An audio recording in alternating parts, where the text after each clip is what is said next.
post it on my Instagram still. And I love using that for people as a word of empowerment, because women, especially Latinas, we should use that as empowerment, and we can be beautiful and we can be strong. And I just want all of those Latinas to know I'm from the same area as them. I come from the same background as them, but I want them to know that I didn't stay in my box and they don't have to stay in their box either. They can be chingonas. They can go after whatever they want. They can go after their dreams and they can accomplish them. And so I just want to remind them that that they're not contained to what their area is, pretty much their little box that we're always secluded in.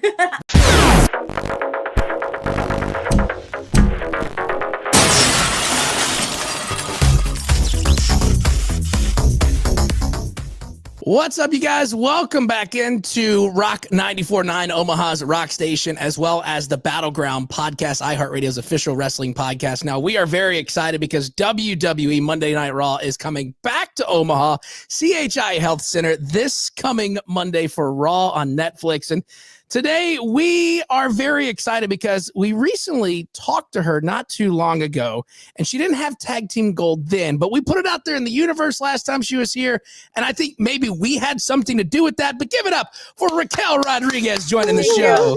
Thank you. It's a pleasure to be back as a 4-time women's tag team championship. Thank you. Absolutely. I remember last time we talked, we tried to make sure that we could get you a certain menu item on the Whataburger menu. We're still working on that. I think now that you're the champ, we can kind of make that even faster. Say, hey guys, look, the champ needs this thing. So let's make it happen. Monday before the show, if I have to walk into Whataburger holding this and speak to a manager or whoever's in charge of your local Whataburger, I will let them know. I need to have my order. This coming from a Texas homegrown girl. Whataburger is Texas homegrown, so I know how it works. Okay. Right. Absolutely. So we got to make sure. And I will go back to the video that we had last time and send them and be like, this is the burger she wants. Put it on the menu and call it the Raquel, or we'll figure out a name for it. I mean, the Raquel works. Okay. The Raquel works. Tell them we want the Raquel with a side of fries and spicy ketchup. That's what we're doing. Yes. So let's start off by saying congratulations on reclaiming the WWE Women's Tag Team Championship with Liv. How does it feel to be that record holder, like you said, of the Women's Championship, Tag Team Championships? And what does this accomplishment mean to you? Oh, it feels so good. It feels really good because it just affirms everything that, Liv and myself have been saying this entire time, that we are the greatest women's tag team champions of all time.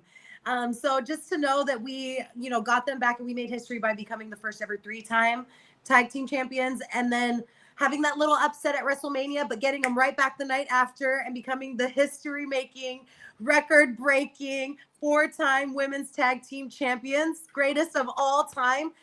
It feels really good. Like, I'm on cloud 9. Me and Liv are just history-making, and we're setting records, and we don't plan on stopping.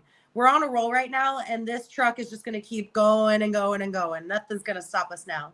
And we'll go ahead and say that you losing the titles at WrestleMania, we'll put an asterisk on that because it wasn't fair to y'all, because you were expecting Bayley and Lyra, and all of a sudden there's that wrench thrown in and Becky Lynch shows up, but then the next night Becky Lynch turns on Lyra. So we're going to put an asterisk next to that loss for you guys at Mania. There was a bunch of nonsense that was going on that obviously didn't really involve us and our greatness. Right. It still has had no effects on us and our greatness. So we're okay to just push that little incident aside and move on to bigger and better things. Well, I have to say, I was at the Raw After Mania in Las Vegas, and I saw you guys reclaim those belts. It was very, very exciting. So again, congrats on that. Thank you. So, as a performer, you're kind of well known for your size and strength, but I mean, really, especially in the last year, fans have been able to see that the versatility, which is you balance and power moves with, tying in more of the emotional storytelling. How do you balance being the powerhouse of the team while still finding ways to connect with the audience from a storyline standpoint? Yeah, I just try to think to my younger self and how I would have felt seeing myself out there in the ring and seeing this big, strong, like kind of, I speak about Beth Phoenix a lot because she had such a big impact on my style of wrestling and just as a strong woman in general. So like looking at her as a little girl, I love to see how she was able to balance the beauty with the brawn and still have her sensuality on the outside, kind of like you said, and like these different character moments, but still being the strong powerhouse while she was in the ring. And so that's how I kind of see it. When I'm in the ring, I know that I'm Raquel, I'm the powerhouse, and I'm going out there to obviously get stuff done, right? That's the move right there. Is I know my role in my tag team. But outside of that as well, I want the audience to know that I'm a real person and that we can connect and that they can find things in me that are in common with themselves and relatable. And even if they can't, that makes it even better because that means that I'm just even more unique of a person that they would want to gravitate towards more on television as well. So I just really try to emulate being myself, my same goofy self all the time, while still remembering that I am big and strong and powerful at the same time. So Right. it honestly, it's just something that I feel like has come with the time of being in the ring. I've been with WWE for about 9 years now. And so those two have kind of had that amount of time to meld together and create Raquel Rodriguez. And I think they're doing pretty good. Yeah, and I Absolutely. wasn't able to hop on the last call, but I saw you on an NXT tour. This was before COVID. This was in 2019, I believe, and this Yeah. was in it was in South Haven, Mississippi. It was right outside of Memphis. And I think this was still like blue jeans, kind of like almost cowboy kind of Raquel. So it's been just very, very awesome to kind of see you evolve and kind of Yeah. grow into this character. Speaking of back to her too, you know, like she was like all power and all Right. strength. And, you know, I at that time too, she had the cowbell and like you said, the jeans and the shorts. And I was really trying to find that inner beast at that time. Right. Because of course I came from collegiate sports and I came from group sports and stuff like that. And yes, you have your beast, but you're also a teammate. So you're working with a lot of people. Whereas in wrestling, you're just there alone. Yeah. You know what I mean? And so you don't have people telling you to like G up. You got to find that within yourself. And so that was kind of like my era of finding that inner beast, Right. and learning to use her a little bit more. Yeah, that's awesome. Absolutely, for sure. And of course, a lot of people are excited about it. WWE making its return this Monday night for Monday Night Raw live in Omaha, CHI Health Center. Of course, we'll keep all the details for you. Rock949.com is where you can go for all the details about the show. Now, I do want to kind of talk about this because this is something really cool. And you have been very outspoken and very talking about how important this is for you and your Mexican-American heritage and how important that is to you and how you want to represent that in WWE. How have your roots influenced your in-ring style and your mindset and the way you carry yourself as being a role model to young Latina fans? Yeah, I mean, they influenced me a lot. It was a big decision for me when I was coming into the business that, you know, I wanted to try and keep my legal last name or a last name of Hispanic heritage because I want people to know that that's where I come from and that that's who I am. Yes, I was not born in Mexico. I was born here in the States and South Texas, but I'm still from an area that was very much, you know, kind of like secluded from the rest of Texas. We spoke Spanish. A lot of my students, my fellow students in high school would cross the border every day to come to school. So like I did grow up in that culture with that same, you know, ideology and just mental what's the word I can say? Influence. You know what I mean? So like the word chingona, I'm going to say it on the radio. I think it's okay, but chingona means badass. You know what I mean? And that's how we use it. That's how I use it here. I think it's a beautiful word. People have always told me to be chingona my entire life. I find it an affirmation. I feel like it fires me up. So I still use it. I tell myself to always be chingona. I post it on my Instagram still. And I love using that for people as a word of empowerment because women, especially Latinas, we should use that as empowerment. And we can be beautiful and we can be strong. And I just want all of those Latinas to know I'm from the same area as them. I come from the same background as them, but I want them to know that I didn't stay in my box and they don't have to stay in their box either. They can be chingonas. They can go after whatever they want. They can go after their dreams and they can accomplish them. And so I just want to remind them that that they're not contained to what their area is, pretty much their little box that we're always secluded in. Right. So can we get WWE to make a chingona shirts? Can we put that out there? I mean, we are in the Netflix area where you chingona, you know, I said I'm gonna say it on the radio because I know it's okay. I've heard it on radios. But I know with like networks and stuff like that, it's still considered a bad word. So. Well, I mean, Netflix, we saw Pat McAfee cuss this past Monday. So, I mean, it can happen. Get the chingona shirt. There you go. And if That it can needs make to make money, I think there'll be interest for sure. You know, one thing a lot of people are very excited about with the news at WrestleMania, with WWE now partnering up with AAA. When you think of the luchador and Mexican wrestling, you think of AAA. What does that mean when you see WWE partnering up with AAA and just bringing more of that Latin wrestling to more fans worldwide? Oh, it gets me so excited. Honestly, it made my heart just like explode with happiness for everyone that was up there representing the announcement of merging with AAA, of seeing AAA there represented by their founder in the audience at WrestleMania. I grew up watching AAA too. Again, I'm from the border of Texas, so like not only did I have WWE, but I also had AAA and Saturday morning wrestling, lucha libre, especially the lucha libre that was always live in my backyard with all the luchadores.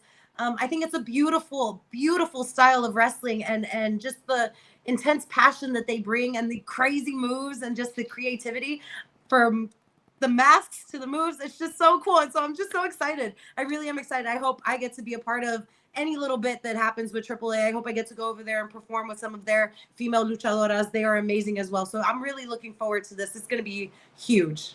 That's great answer. That's an awesome answer. Yeah, very good. So you and Liv are now 4-time champs. What does this, or I guess, how does this reign feel different from the previous ones?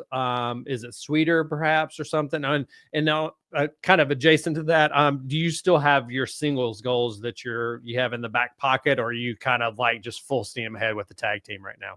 I would definitely both still have our singles goals. You know, we both definitely want to conquer everything and anything that we can. While we're pretty much doing the best work that we have done together overall. And I think that's what makes this reign feel a little different. It's a little bit sweeter because I can feel that we are just, intermingling like a really good team and just on fire overall when it comes to promos, when it comes to in-ring work, when it comes to teamwork. Liv and I are firing on all cylinders. And so I think this is probably the sweetest reign we've had. I don't see this reign ending anytime soon, but we're definitely keeping our eye on the singles. Io Sky, she can't just not have any opponents. You know what I mean? Mm-hmm. Rhea Ripley's had her chance. Let Liv Morgan have another little taste. Right. And then when Becky and Lyra finish doing what they're doing, I'm going to come back for that Intercontinental title. Because, again, God didn't bless me with these two big, beautiful shoulders so that I could only hold one title. It just makes no sense, right? I should have another one. That is very true. I think an IC title is in Raquel's future very, very soon. I'm going to go ahead and put it on record that it's going to happen by the end of the year. Maybe I'll go pay a little visit to SmackDown 2 and to the new U.S. title holders, Zelina Vega. I would love to crush that little chiquita one more time. Just racking them up. I'm just going to rack them up. You know what I'm saying? Hey, I mean, no shame there, getting all the titles and cashing all those paychecks that you get with those titles. That's a good t-shirt. Rack 'em up, Raquel. Yes! There we go. There's another t-shirt. I hope WWE's paying attention as they're just writing these notes down as we're doing this. I don't know. They need to be taken out. So as a champion, I know your time is precious, so we're going to wrap things up here in just a second. But we have two final questions that we want to ask you.